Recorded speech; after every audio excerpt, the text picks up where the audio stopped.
Hoje vamos falar sobre a avaliação fonoaudiológica no ambiente hospitalar. Essa avaliação é algo que a gente realiza diferentemente da clínica, pois exige um raciocínio maior acurácia no que você vai fazer, o raciocínio clínico, e você já vai avaliar este paciente, fazer a hipótese e também definir a conduta ali no leito, ali junto com o paciente, junto com a família.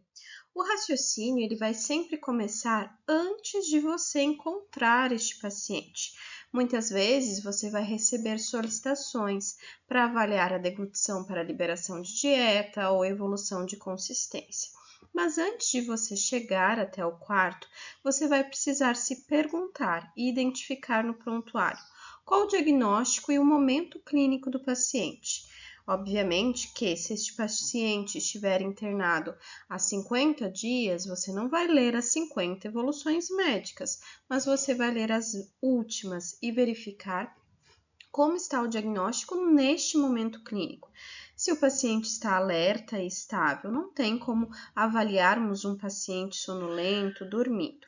Se também existe via artificial para ventilação ou oxigênio, pois isso vai impactar o cansaço do paciente, a sua estabilidade hemodinâmica. Outro ponto importante é se esse paciente consegue manejar a saliva e secreção, ou por via oral ou por tráqueo. Por exemplo, se ele estiver com uma cialorreia excessiva, significa que a sensibilidade oral dele pode estar reduzida, e isso sim pode impactar o desempenho da deglutição. Ainda você vai se perguntar se tem uma condição de participação segura, se esse paciente está ativo, está orientado, consegue participar das atividades que você vai propor. Nesse sentido, você vai ver os dados do seu paciente. Após isso, quando você estiver no quarto, você vai avaliar e você vai encontrar os achados. Esses achados vão possibilitar uma interpretação que vão favorecer a elucidação da hipótese, o que por consequência vai facilitar a sua tomada de decisão. Qual seria essa tomada de decisão? Manter via oral, retirar via oral, alterar consistência. Então, falarmos apenas que o paciente tosse após a ingesta de água não significa que a gente encontrou um diagnóstico clínico. É simplesmente um dado. O diagnóstico clínico vai envolver a relação e a soma de tudo que você vai avaliar, associado aos dados que você encontrou no prontuário deste paciente. Então, o que a gente precisa avaliar na disfagia, avaliar na beira do leito deste paciente? A gente vai ver as funções diretamente, como a deglutição e a alimentação funcional. Vamos verificar a fala, inteligibilidade dessa fala, a voz, a qualidade vocal, a linguagem, a compreensão, cognição e comunicação e também a motricidade orofacial dirigida. Eu preciso ver se esse paciente consegue mobilizar suas estruturas adequadamente. Todos esses achados que a gente avalia, eles podem ter um impacto hospitalar substancial. O principal impacto na disfagia é o risco de broncoaspiração, que pode deteriorar ainda mais a saúde do paciente. Nesse sentido, a gente precisa verificar a segurança para a via oral deste paciente, se ele consegue comunicar dor ou as suas necessidades. Porque, por exemplo, se esse paciente sente dor ao sentar na hora da avaliação, isso também vai impactar o seu resultado. Ele vai fadigar. A adesão às orientações também é algo de extrema importância, porque através delas a gente vai ter um resultado melhor. O tempo de internação e reabilitação também pode impactar o desempenho deste paciente, bem como a necessidade de exames e encaminhamentos. Então, antes de entrar no quarto, o que a gente vai verificar? O diagnóstico deste paciente. Os casos de disfagia geralmente são decorrentes de AVE, TCE, Parkinson, tumor, cirurgias, pneumonias. Nesse sentido, a gente precisa identificar qual é o momento clínico deste paciente. É um momento agudo? É um momento pós-operatório? Um tratamento oncológico? Ele está numa pós-extubação? A respiração também é outro dado importante. Ele está em ar ambiente, oxigênio, ventilação ou traqueostomia? E outra informação de extrema importância é a nutrição deste paciente. Como que ela está ocorrendo? Por via oral, por sonda, por gastro, ele está em jejum, ele tem restrições alimentares, não pode açúcar, não pode derivados de leite. Tudo isso é importante, porque você não pode chegar num quarto para avaliar via oral e este paciente está em jejum para um exame. Seria inadequado. Ainda a gente precisa verificar, antes de entrar no quarto, os eventos recentes, como intubação, aspiração, dessaturação, febre e também mudança neurológica. Nesse sentido, a história clínica deste paciente vai nos dar indicativos sobre a probabilidade de disfagia e também vai direcionar o nosso teste.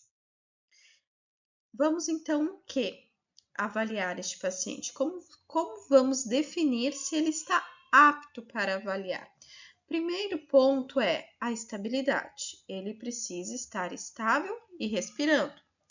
Alerta! Não temos como avaliar a deglutição de um paciente sonolento, de um paciente dormindo, que hora abre o olho, que hora fecha. A participação é relacionada a uma compreensão mínima. Aqueles comandos mais simples a gente vai falar para este paciente. Vamos verificar como que está a via aérea deste paciente, se ele apresenta tosse, como que está a voz deste paciente, a característica vocal e também se ele precisa de suporte de oxigênio ou não. E por fim, vamos verificar a saliva e a necessidade de aspiração, como que está. Nesse sentido, nem todo o encaminhamento para liberar a dieta deve resultar em prova alimentar naquele momento. Nesse sentido, a gente vai verificar se esse paciente realmente protege a própria via aérea. Para isso, vamos precisar fazer algumas observações. Antes da oferta, vamos observar se ele apresenta tosse espontânea e voluntária, se ele tem força e efetividade nessa tosse, se é uma tosse forte, realmente capaz de limpar a secreção, qual a qualidade vocal basal deste paciente, o padrão respiratório, se ele está tenso, se ele está eupneico, se ele está taquipneico, está com esforço, também se ele tem necessidade de oxigênio ou aspiração e a coordenação entre fala e respiração. Vamos então interpretar com cautela. A tosse não necessariamente vai definir que este paciente está aspirando, bem como a ausência dela. A ausência de tosse, ela não garante segurança. Muitas vezes a ausência de tosse pode significar uma aspiração silente. A voz molhada é uma pista clínica, não uma confirmação. Seria uma pista clínica no fato de se ter penetração alimentar, ou seja, esse alimento chegou até o nível de pregas vocais. E a dessaturação isolada, ela não vai fechar diagnóstico, até o ponto de que, quando ela está no dedo e não estiver colocada de forma correta, ou haver alguma dificuldade de circulação sanguínea deste paciente, o dado da saturação também não vai ser preciso. Assim, o conjunto de sinais ele vai orientar a nossa decisão, mas para que oriente a nossa decisão, a gente não pode analisar isoladamente. O paciente, muitas vezes com uma boa biomecânica, ele pode ser aparentemente inseguro para a alimentação. Por quê? Porque a cognição também entra na segurança alimentar. Se esse paciente muitas vezes é impulsivo, ele pode ingerir grandes volumes. Quando ele não compreende orientações, pode ter dificuldades na administração da sua dieta. Pode haver também negligência, delírio, flutuação de atenção em pacientes que tenham a cognição comprometida. Muitas vezes, os pacientes que têm a cognição comprometida ou então demências, eles não percebem resíduos ou sinais de desconforto, eles desenvolvem uma agnosia, o não reconhecer, e acabam não usando estratégias de forma confiável. Então, aqueles pacientes que têm uma dificuldade maior de cognição, vai ser um pouco mais difícil passarmos exercícios e manobras, pois a sua execução vai se dar de forma mais insegura. Quando formos avaliar o nosso paciente, a gente precisa realizar algumas análises básicas no âmbito da motricidade orofacial. As principais estruturas que vamos ver serão lábios, língua, mandíbula, palato, face e a dentição. Nos lábios, vamos nos deter quanto a vedamento, escape, força, a língua quanto a mobilidade, lateralização e propulsão do bolo alimentar, a mandíbula quanto à estabilidade e mastigação, o palato quanto à mobilidade e nasalidade, a face quanto à simetria e sensibilidade, e a dentição. Vamos verificar se esse paciente tem dentes, se ele tem prótese, qual o estado dessa estrutura na sua boca, se ele é capaz de triturar o alimento e preparar o bolo através da mastigação. Os pares cranianos, eles impactam diretamente o desenvolvimento da deglutição e da mastigação. E alguns pares são bem específicos nessas funções, que seriam o trigêmeo, o facial, o glossofaríngeo e o hipoglosso. Cada um tem uma função específica e um possível impacto. Por exemplo, se tivermos um acometimento no trigêmeo, esse paciente pode apresentar dificuldade mastigatória. Se tivermos um acometimento no facial, ele pode apresentar um escape anterior.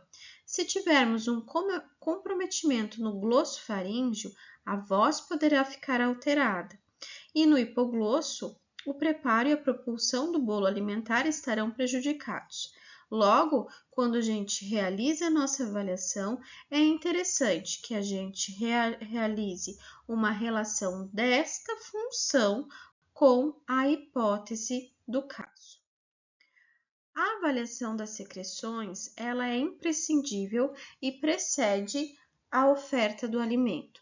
Precisamos observar se esse paciente apresenta saliva acumulada, escape anterior, se ele tem deglutição espontânea com a sua própria saliva, como que está a sua característica vocal, se ele apresenta pigarro ou tosse, tem necessidade de aspiração e também dificuldade para eliminar secreção. O estado respiratório do paciente vai influenciar diretamente no mecanismo deglutitório. As provas alimentares vão ser realizadas sim, mas vai depender da condição clínica deste paciente. Vamos verificar então se o controle do fluxo alimentar melhora após o desempenho, se existe dificuldade com a mastigação, se a consistência modifica a tosse ou voz, se há necessidade de múltiplas deglutições e se a estratégia melhora a segurança ou a eficiência deste paciente. Então, quando ofertarmos o alimento, vamos realizar essas perguntas. Nesse sentido, a gente vai conseguir chegar a uma hipótese diagnóstica. Mas para isso, você precisa escolher a consistência e o volume planejado. Você precisa escolher também o utensílio adequado para avaliação, o número de ofertas que você vai fazer, se você precisa fazer pausas e também se você precisa interromper ao primeiro sinal relevante. Quanto à consistência para avaliarmos o paciente, é importante seguirmos algumas escalas de padronização. A escala IDSE, ela ajuda a padronizar líquidos e alimentos, reduzindo algumas descrições ambíguas, como pastoso fino ou líquido engrossado. Ela padroniza a consistência, mas ela nunca vai substituir o raciocínio clínico. Ela vai de 0 a 7, mostrando o que seriam líquidos finos e os líquidos extremamente espessados. Durante a oferta, nós precisamos observar como que está sendo realizada essa deglutição e ter atenção aos achados, como captação e vedamento labial, a contenção oral do alimento, como que está a mastigação e preparo deste bolo, a propulsão oral, se existem resíduos orais após a deglutição. Então, este paciente vai deglutir, você vai precisar pedir para que ele abra a boca e vai verificar se tem resíduos ou não. Também múltiplas deglutições, tosse, pigarro ou voz alterada. Nesse sentido, realize algumas perguntas para você, para que você consiga raciocinar sobre o caso e entender como que está esse mecanismo deglutitório. Se o problema é de segurança ou o problema é de eficiência nessa deglutição. Esse achado que você vai encontrar, ele vai sugerir um acometimento mais na fase oral ou na fase faríngea? Será que existe um risco respiratório imediato? E será que a modificação de volume ou consistência ajudaria o padrão da deglutição? E ainda você vai se perguntar, será que eu preciso de um exame instrumental? Preciso encaminhar esse paciente para uma avaliação com otorrino ou para uma videoflúor da deglutição? Um outro detalhe importante é que a ausência de tosse não exclui aspiração. Não é porque o paciente não tossiu que ele está seguro.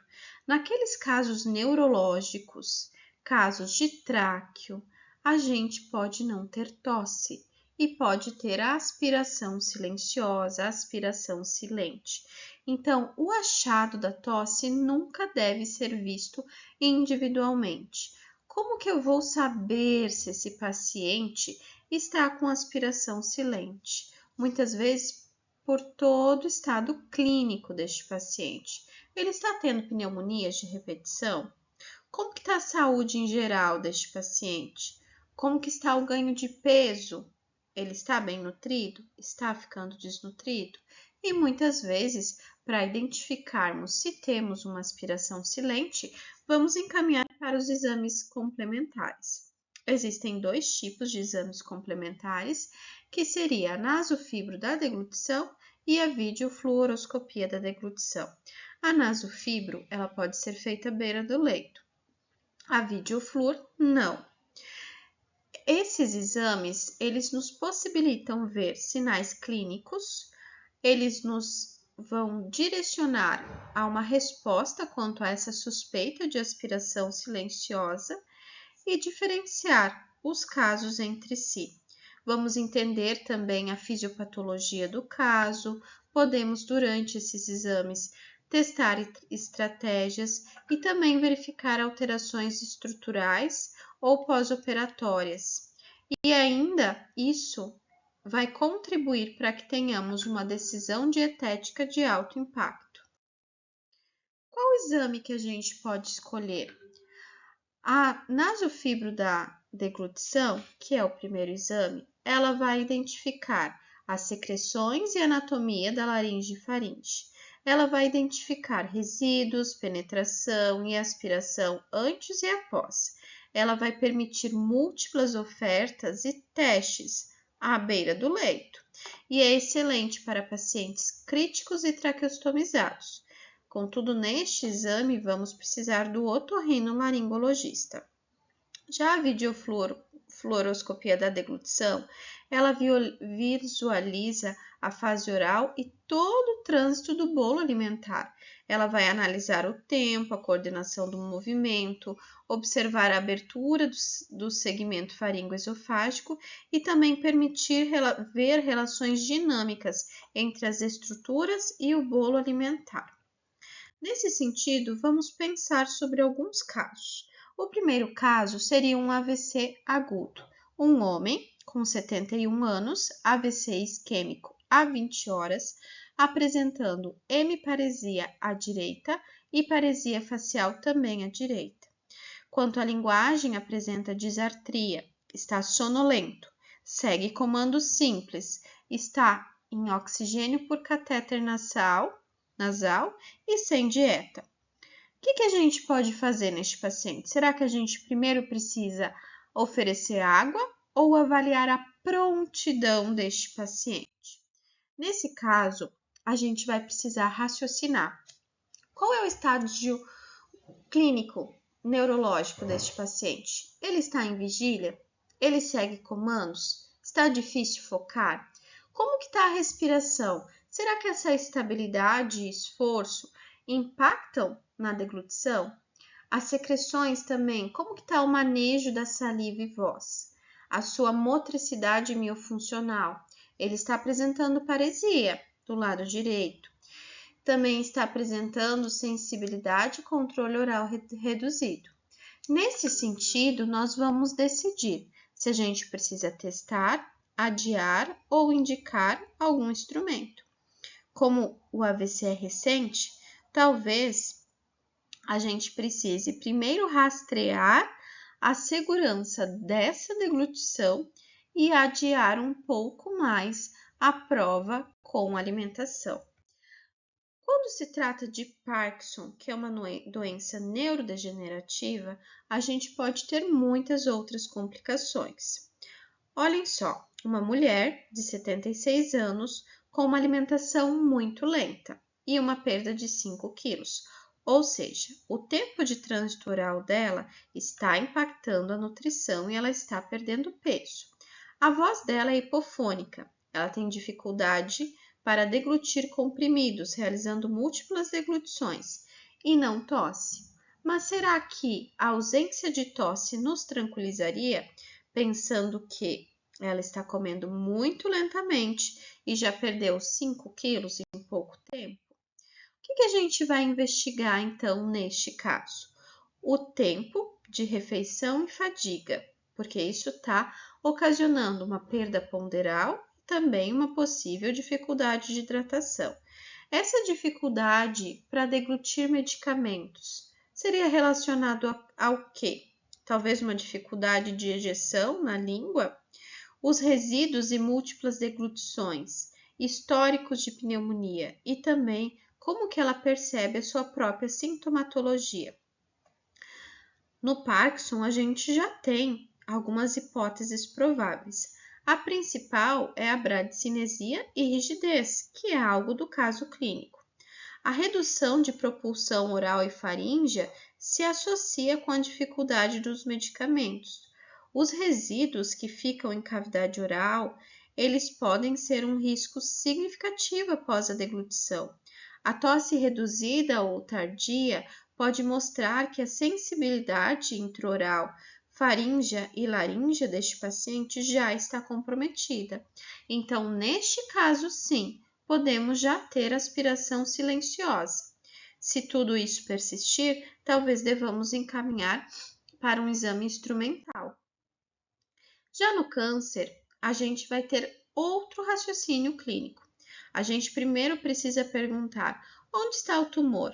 Está na faringe? Está na língua? Está na laringe? Porque isso vai impactar diferentemente o mecanismo de deglutição e também o mecanismo de comunicação. Essa estrutura, ela foi removida ou preservada? Foi removido o terço anterior da língua? Foi removida a parede lateral da faringe? Foi removida hemilaringe? Se ela foi removida, houve reconstrução? Este paciente já realizou radioterapia ou quimioterapia, pensando que especialmente a radioterapia pode causar fibrose no tecido, edema e outras complicações? Existe xerostomia, mucosite, fibrose ou dor? Isso vai dificultar a deglutição. Esse paciente vai conseguir comer baixíssimos volumes e talvez só líquido. E como que é a via atual de alimentação deste paciente? Nesse sentido, um paciente oncológico, precisamos perguntar qual o mecanismo funcional que está alterado. Vamos raciocinar. Um homem de 59 anos fez químio e radioterapia há 4 meses. Tem boca seca, então a xerostomia, dor e demora para comer. precisa de líquidos para empurrar alimentos e tem uma perda de 8 quilos e ainda a sensação de alimento parado. Aqui, será que o nosso foco seria mais a segurança, a eficiência ou ambos? Pensando que ele está com eficiência no líquido ali para empurrar os alimentos, mas com segurança, né? Mas com eficiência, talvez nem tanto. Ou será o contrário? Vamos raciocinar novamente. Essa boca seca vai nos indicar uma redução de lubrificação, coesão do bolo e conforto. O alimento parado, essa sensação de alimento parado, pode indicar resíduo faríngeo, redução de força e dificuldade no clareamento faríngeo. Então, nesse sentido, a gente pode ter um problema, sim, na segurança, como eu falei. O líquido para empurrar é uma compensação espontânea para a eficiência que foi reduzida. Então, observe que ele tem a eficiência reduzida e a segurança também, porque existe resíduo em faringe. A perda ponderal vai nos dizer que ele está tendo um impacto nutricional e funcional muito importante. E a tosse eventual seria um risco, sim, de segurança também, mas não o único marcador. Já num câncer, um caso de câncer pós-operatório de laringe, de um homem com 68 anos que fez uma laringecto parcial, tráqueo, utiliza alimentação enteral e tem solicitação para avaliação de possibilidade de via oral, mas a história clínica ainda é incompleta. Será que basta a gente dizer tem traqueostomia e deu? A gente vai deixar o caso? Não, vamos precisar raciocinar também nesse pós-operatório com traqueostomia. Vamos precisar verificar qual tipo de cirurgia e estrutura preservada, como que foi a reconstrução e o tempo pós-operatório, como que está a mobilidade laríngea remanescente, a sensibilidade às secreções, como que está a tosse, a voz e a tolerância respiratória deste paciente. E a tráqueo, quando aplicável, tem cuff, tem válvula de fala? Nesse sentido, a gente não vai testar a via oral naquele momento, nem testar volume ou consistências mínimas com critérios, mas podemos solicitar exames de imagem, orientar a manutenção de via alternativa e também definir estratégias e reavaliação programada. Logo, quando a gente tem vários tipos de paciente, precisamos ter decisões diferentes. Por exemplo, nesses 3 casos aqui, o que mais nos preocuparia? O paciente A, que está com AVC, consciente, boa tosse, alteração oral e tosse imediata com líquido? O paciente B, com Parkinson, sem tosse, perda de peso, pneumonias repetidas e refeições longas? Ou o paciente C, com câncer de orofaringe pós-radioterapia, resíduos, perda ponderal e tosse eventual? Certamente o paciente B é mais preocupante, porque como ele está com pneumonias repetidas, possivelmente ele está com aspiração silente. Então, a presença ou a ausência de tosse não vai dar a hierarquia de qual paciente é mais importante. Logo, quando formos avaliar o paciente, precisamos ter em mente alguns conceitos. Precisamos ver o diagnóstico, a condição clínica, a hipótese deste paciente, a hipótese médica. Com isso, vamos iniciar a nossa avaliação dirigida, que vai nos possibilitar encontrar vários achados. Não basta encontrarmos esses achados, precisamos interpretar para então definirmos a conduta para este paciente. Logo, o que eu encontrei é um achado, porque isso provavelmente está acontecendo é o mecanismo. E porque isso muda para o paciente é a conduta. Lembre-se então que avaliar bem é transformar os sinais clínicos em uma decisão segura, funcional e documentável. Até mais!